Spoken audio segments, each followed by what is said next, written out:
Et bonjour à tous, j'espère que vous allez bien. Donc aujourd'hui, nouvelle vidéo sur le suivi de mes fourmis. Donc aujourd'hui, comme d'habitude, on va commencer par les Campus Crantatus. Donc toujours une très bonne activité quand même. Voilà.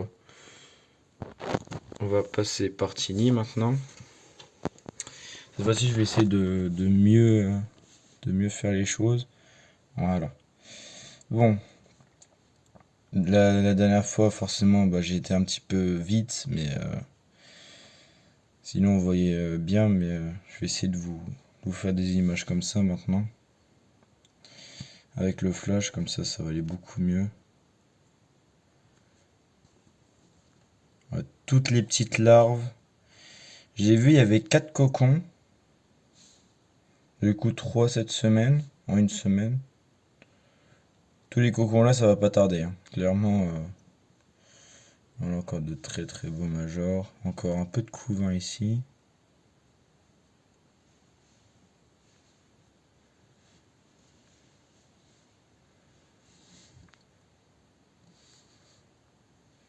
Voilà.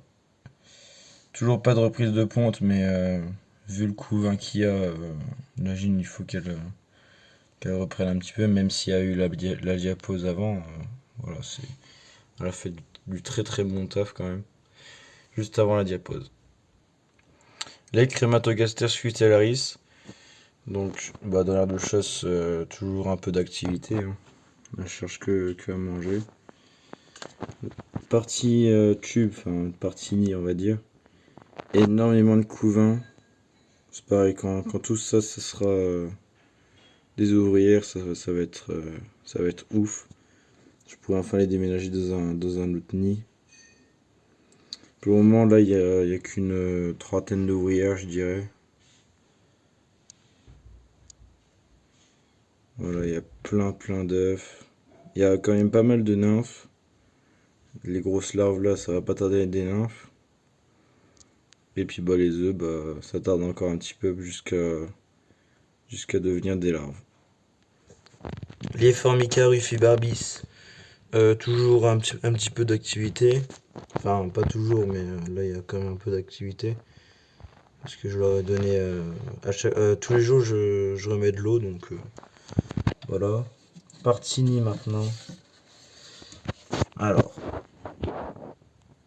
il y a du couvain. Voilà, juste ici. Voilà, il y a. Oh, il y a. Oh là là, tout ce qu'il y a.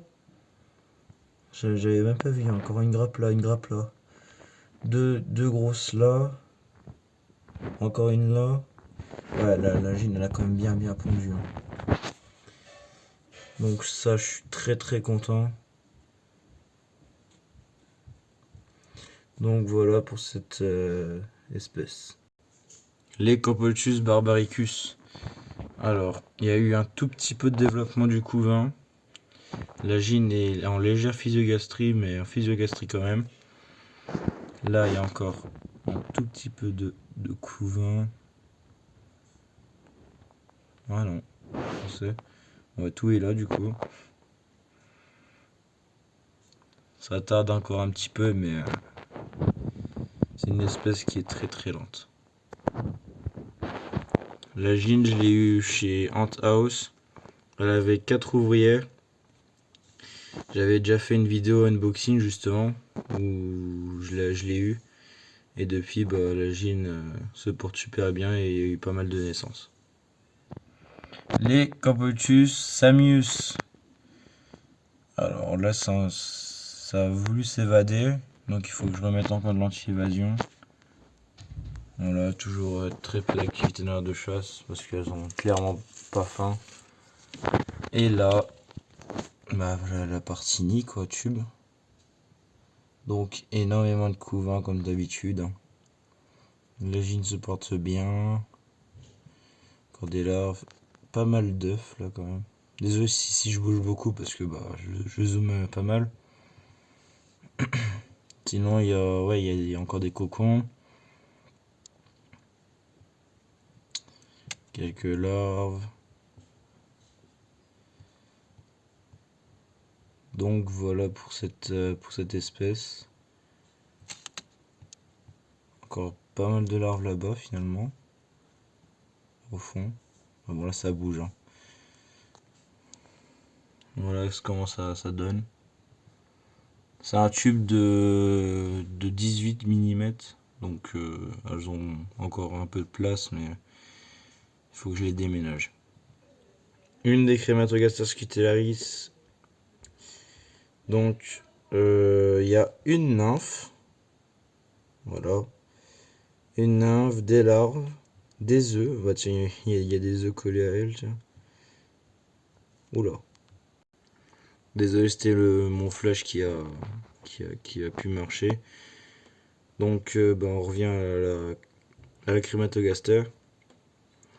Il n'y a pas plus de changements que ça par le développement du couvain généreux.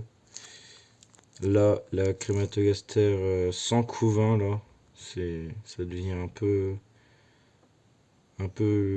embêtant quand même. Mais bon, hein, je la nourris à chaque fois que je donne du liquide sucré, alors je vois pas où est le problème. Si vous avez des hypothèses, n'hésitez pas, hein, parce que là, le tube il est comme ça. Le coton, il est quand même assez humide parce que j'ai remarqué qu'elle se mettait avant beaucoup sur le coton humide. Donc je l'ai rapproché depuis, ça va mieux, mais elle pond toujours pas. Là, Campotus balbaci, enfin, je vous la remontre. Alors, il y a du couvain, il y a des œufs. Je vais regarder un peu de plus près, ouais. Il y a quand même je vais dire une dizaine d'œufs, un peu moins.